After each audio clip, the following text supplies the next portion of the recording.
नमस्ते दोस्तों। तो आज हम लोग chapter 15 biodiversity and it's conservation के उन उन सिर्फ और सिर्फ उन लाइंस को देखेंगे जिससे क्वेश्चन आया हुआ है। ज़्यादा समय व्यर्थ न करते हुए सीधा हम लोग टॉपिक पे चलते हैं। तो देखिए ये पूरे पेज, ये जो पहला पेज है, इससे यहाँ इस पेज से लाइन से क्वेश्चन आता है दोस्तों। Biodiversity is the term popularise by किन के द्वारा। ये क्वेश्चन कभी कभी पूछा जाता है, नीट 2011 में पूछा गया है। तो ये लाइन इसमें इंपॉर्टेंट है। और बायोडाइवर्सिटी के क्या मतलब होते हैं किन किन एस्पेक्ट्स में, तो जेनेटिक डाइवर्सिटी, स्पेसिफिक डाइवर्सिटी और इकोलॉजिकल डाइवर्सिटी पे भी क्वेश्चन बहुत पूछे जाते हैं। ठीक है, हर दम बहुत बार आप देखेंगे ट्रेंड, लगभग 3-4 बार से ट्रेंड यही है कि नीट 2011 में, नीट 2009 में ये पूछा जाता है कि किनके ज़्यादा स्ट्रेंथ्स होते हैं। ठीक है, राइस के ज़्यादा होते हैं या मैंगो के ज़्यादा होते हैं, इस तरह से क्वेश्चन पूछा जाता है दोस्तों। कभी कभी दिया जाता है कि वीट के ज़्यादा होते हैं या मैंगो के। ठीक है, तो ये याद रखना है कि सबसे ज़्यादा किसके होते हैं, राइस के होते हैं, उसके बाद वीट का होता है, तब मैंगो का होता है। ठीक है, ये 2009 में क्वेश्चन आया हुआ है। उसके बाद ये क्वेश्चन पूछा जाता है कि बायोडाइवर्सिटी जो इतना आ गया लिविंग बींग्स में, वो क्यों आया, ड्यू टू इवोल्यूशनरी चेंजेस। ये भी 2001 में क्वेश्चन पूछा हुआ दोस्तों। ठीक है, फिर उसके बाद इसके इसी पेज में नीचे की तरफ बढ़ते हैं। फिर बार बार ये क्वेश्चन पूछता है, एक एसोसिएशन का नाम बताइए जो रेड डेटा बुक पब्लिश करता है। रेड डेटा बुक पब्लिश करने वाले सोसाइटी का नाम क्या है, IUCN, ये याद रखना है। ठीक है, फिर ये वर्ड आता है कि ग्लोबल स्पीसीज़ के ऑडिट कि कितने स्पीसीज़ हैं वो इन्होंने किया था, तो रॉबर्ट मे पे। ये लाइन बहुत इंपॉर्टेंट है, इसको आप अंडरलाइन कर लेंगे, इससे क्वेश्चन बहुत आता है। ठीक है, फिर नेक्स्ट पेज पे चलते हैं। नेक्स्ट पेज पे जो सबसे ज़्यादा अगर कुछ इंपॉर्टेंट है तो ये डायग्राम इंपॉर्टेंट है। इन्वर्टिब्रेट्स में आपको दे देगा ABCD कौन कौन है ये बताने के लिए दोस्तों, तो ये एक इंपॉर्टेंट हो जाता है। फिर वैसे ही इन्वर्टिब्रेट्स में कि ये क्या है, ये ऐसे, ये यहाँ पे A दे देगा, यहाँ B दे देगा, C दे देगा और D दे देगा, फिर बोलेगा कि बताइए। ये पूछा गया है 2014 में, 2003 में पूछा गया है। वैसे ही प्लांट्स का जो है प्रोबेबिलिटी बहुत बढ़ जाता है, तो इसको भी आप इंपॉर्टेंट में अंडरलाइन कर लेंगे। ठीक है, और यहाँ से बहुत बार क्वेश्चन पूछा जाता है दोस्तों, the number of fungi species in the world is more than the combined total of the species of fishes, amphibian, reptiles and mammals. इससे बहुत बार क्वेश्चन पूछा गया। आप देखिए कि 2013 में, 12 में 2 बार क्वेश्चन पूछा गया। ओवरऑल किसकी ज़्यादा होती है ये पूछा जाता है। मोस्ट डाइवर्स स्पीसीज का नाम बताइए, तो उसमें फंजाई आंसर होता है।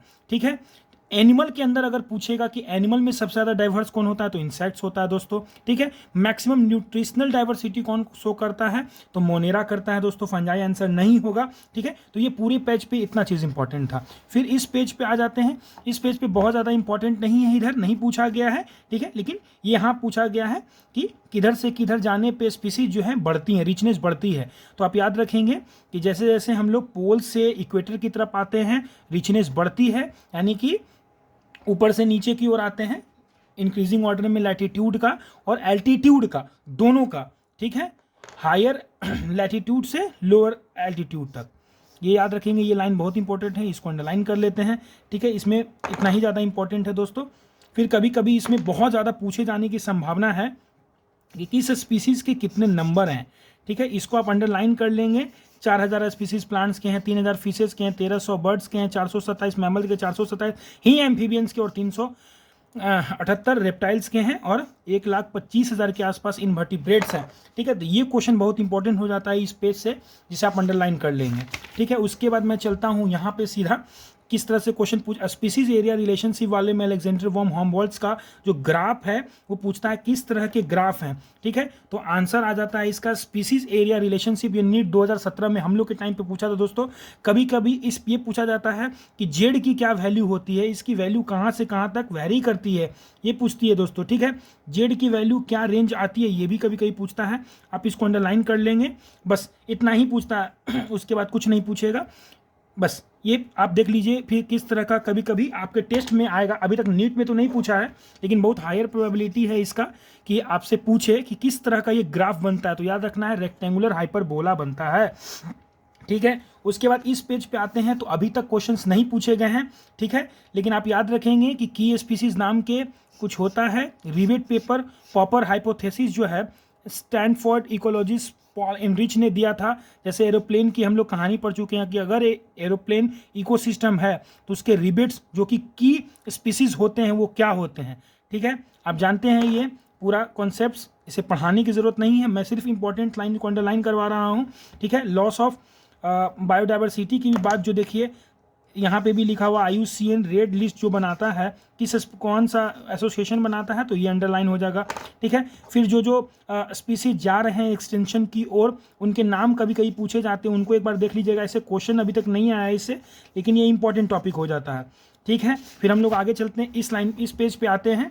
इस पेज में दोस्तों बहुत ज़्यादा क्वेश्चन भर भर के पूछा गया है, काउजेज ऑफ बायोडाइवर्सिटी लॉसेज और इविल क्वाड्रेट में बहुत सारा क्वेश्चन पूछा गया। उसमें सबसे इंपॉर्टेंट जो ये वर्ड है, ये वर्ड इंपॉर्टेंट बहुत ज़्यादा, मोस्ट इंपॉर्टेंट, हरदम आपसे पूछेगा मोस्ट इंपॉर्टेंट कौन सा है, तो habitat loss, fragmentation, and fragmentation is the most important cause of ecological and biodiversity losses, ठीक है। किस तरह से क्वेश्चन पूछता है देखिए दोस्तों, सबसे पहले यहाँ पे एक लाइन देखिए, नीट में पूछा गया है कि अगर किसी एरिया में अगर बायोडाइवर्सिटी लॉस हो रही है ड्यू टू ह्यूमन एक्टिविटीज़, तो वो लैंड कहाँ चला जाएगा। तो देखिए वो लैंड में सबसे पहले क्या होगा, सबसे पहले वहाँ सुखाड़ आएगा, यानी कि ड्राउट आएगा, फिर उसके बाद वो बंजर ज़मीन बनते बनते बनते डेजर्ट बन जाएगा। ये याद रखिएगा, इविल क्वाड्रेट याद रखिएगा, मोस्ट इंपॉर्टेंट चारों में कौन है वो याद रखिएगा, और अमेजन रेन फॉरेस्ट जो लंग ऑफ प्लैनेट कहते हैं दोस्तों, इसे आप याद कर सकते हैं, ठीक है। फिर पूछता है मोस्ट, सबसे ज़्यादा फिक्सेशन कहाँ होगा, ठीक है। तो बहुत लड़के यहाँ पे कंफ्यूज हो जाते हैं, वो सोचते हैं कि अच्छा अमेजन वाला ही होगा, क्योंकि अमेजन के बारे में ही बोला गया, लंग ऑफ फॉरेस्ट है, तो नहीं, मोस्ट फिक्सेशन जो होता है फोटोसिंथेसिस के द्वारा वो ओशन में होता है। मैं बार बार बोल रहा हूँ ये गलती नहीं करना, ये गलती करवाने के लिए ही सबसे पहला ऑप्शन रहेगा अमेजन फॉरेस्ट, ठीक है। फिर उसके बाद यहाँ पे देखिए ये लाइन इंपॉर्टेंट हो, सॉरी ये लाइन आ जाइए पहले, the Amazon rain forest use, ये तो मैंने बता दिया। When large habitat broken up small fragmentation में, तो क्या होता है, उसके बाद वो माइग्रेटरी हैबिटेट सब खत्म हो जाते हैं और पॉपुलेशन वहाँ बहुत डिक्लाइन करके वो डेजर्ट में कन्वर्ट कर जाता है। लास्ट रिजॉर्ट इज डेजर्ट, ठीक है दोस्तों। जल्दी जल्दी हम लोग चलते हैं, देखिए उसके बाद इस पेज में आइएगा आप अगर ऊपर की तरफ, तो इधर से बहुत ज़्यादा क्वेश्चन नहीं पूछा है, लेकिन एलियन स्पीसीज इन्वेजन वाले से 6-7 साल लगातार क्वेश्चन पूछ दिया है। यहाँ पे देखिए एलियन स्पीसीज के नाम तो पहले आपको पूछे जाते हैं, वीड स्पीसीज के क्या नाम है, कैरोग्रास पार्थेनियम, लैंटाना कमारा, वाटर हाइसेंथ, ठीक है। ये वाटर हाइसेंथ पे तो 2-3 बार क्वेश्चन है, इधर उधर मिला के दूसरे चैप्टर से भी पूछता है, ठीक है। और उसके बाद ये पूछता है कि क्लेरियस ग्रेपिस यमुना में छोड़ देंगे तो क्या होगा, ठीक है। आप लोग जानते हैं इंडिजिनियस कैटफिश का मतलब मांगुर मछली जो होता है जिसके मूंछ निकले रहते हैं दोस्तों, ठीक है, वो ये बाहर से आकर के यमुना को खराब कर रहा है। इस पे बहुत बात देखिए, 2007 में, 2019 में, 2093 में कितना क्वेश्चन, और 2005 में पूछा गया था कि बायोडाइवर्सिटी लॉ जो है एक्ट इंडिया में कब आया है, ठीक है। इस पे आप एक बार देख लेंगे। उसके बाद ये पूरे पेज में कहीं कुछ क्वेश्चन नहीं आया है, मैं सिर्फ और सिर्फ इंपॉर्टेंट लाइन बताने आया हूँ कि आप 5 मिनट में सबसे ज़्यादा इल्ड 90% कहाँ से आप ले पाएंगे, ठीक है। उसके बाद आप ये देखिए दोस्तों, नेवर मिस दिस चैप्टर, क्योंकि ये बहुत आसान चैप्टर है और इसमें बहुत आपके शॉर्ट क्वेश्चन सब बन जाते हैं। फिर उसके बाद ये आइए, देखिए इस पेज में आप आइएगा तो इन सीटू और एक्स सीटू कंजर्वेशन के मेथड्स पे तो भरा हुआ है। अगर आप पूरे पेज को देखिए, इधर देखिए कितना भरा हुआ है, पूरा क्वेश्चन जो है इससे लगभग हर साल समझ लीजिए कि क्वेश्चन रिपीट कर रहा है, ठीक है। तो इसको पहले पढ़ लेते हैं। टर्म पूछते हैं सबसे पहले कि इंडेमिक टर्म, इंडेमिक क्या होते हैं, इंडेमिक स्पीसीज वो होता है जो कि उसी रीजन में सिर्फ और सिर्फ कन्फाइंड हो, ठीक है। या इंडेमिक डिजीज भी वही होता है जो सिर्फ और सिर्फ उसी एरिया में कन्फाइंड हो, ठीक है। इस तरह से पूछे जाते हैं। फिर थोड़ा कभी कभी नंबर पूछा जाता है, हॉटस्पॉट का क्या नंबर है, ठीक है। उसमें फीचर्स पूछे जाते हैं कि हॉटस्पॉट के क्या क्या फीचर्स हैं। Yes, accelerated habitat loss is a feature of hotspot, याद रखना है, ठीक है। हॉटस्पॉट में हरदम कंफ्यूज करेगा कि वेस्टर्न घाट है कि ईस्टर्न घाट है, तो वेस्टर्न घाट है, ठीक है, याद रखना आपको। बेस्ट में बेस्ट है, बेस्ट में बेस्ट स्पीसीज भरे हुए हैं, ऐसे याद रखना, बेस्ट में बेस्ट स्पीसीज। और फिर याद रखना है कि और कौन कौन से पार्ट हैं हमारे यहाँ, ठीक है। फिर श्रीलंका, इंडो वर्मा और हिमालयन रेंजेस जो है हमारे यहाँ हायर बायोडाइवर्सिटी रीजन्स रखते हैं, ये यहाँ से क्वेश्चन पूछा जाता है, ठीक है, इन सीटू कंजर्वेशन से। फिर इन सीटू के एग्जांपल्स पूछे जाते हैं कि इन सीटू कंजर्वेशन में क्या क्या आता है। इन सीटू कंजर्वेशन में बायोस्फीयर रिजर्व आते हैं, नेशनल पार्क्स आते हैं, सेंचुरीज आती है, सेक्रेड ग्रुप्स आता है, याद रखना है। सेक्रेड ग्रुप्स में क्या होता है, ये भी क्वेश्चन देखिए कितने तरह, नीट 16, 18, 2002, 1998 में पूछा गया था, नीट 2015 में, नीट 2012 में last refugee for large number of rare and threatened species plants के लिए, कहाँ है, मेघालय में कहाँ कहाँ है, ये देख लेना है, ये क्वेश्चन बहुत बार पूछता है।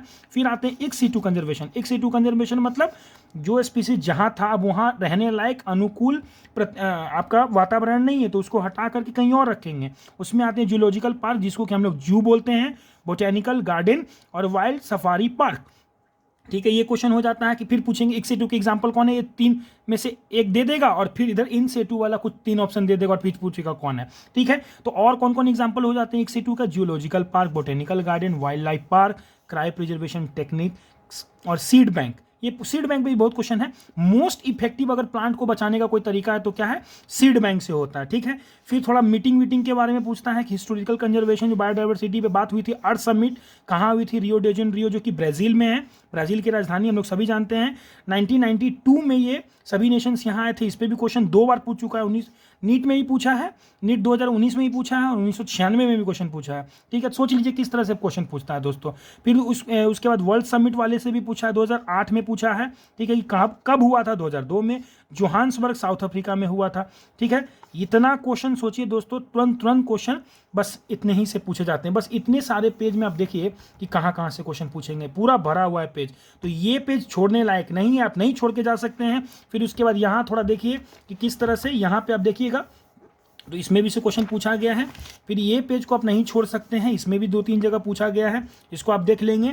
फिर उसके बाद इसको आप देखिएगा कि किस तरह से हैबिटाट लॉस एंड फ्रेगमेंटेशन वाले यहाँ भर के क्वेश्चन पूछा गया है। और सबसे मोस्ट इंपॉर्टेंट होता है, बार बार मैं बोल रहा हूँ, most important cause of habitat loss is nothing but the habitat loss and fragmentation.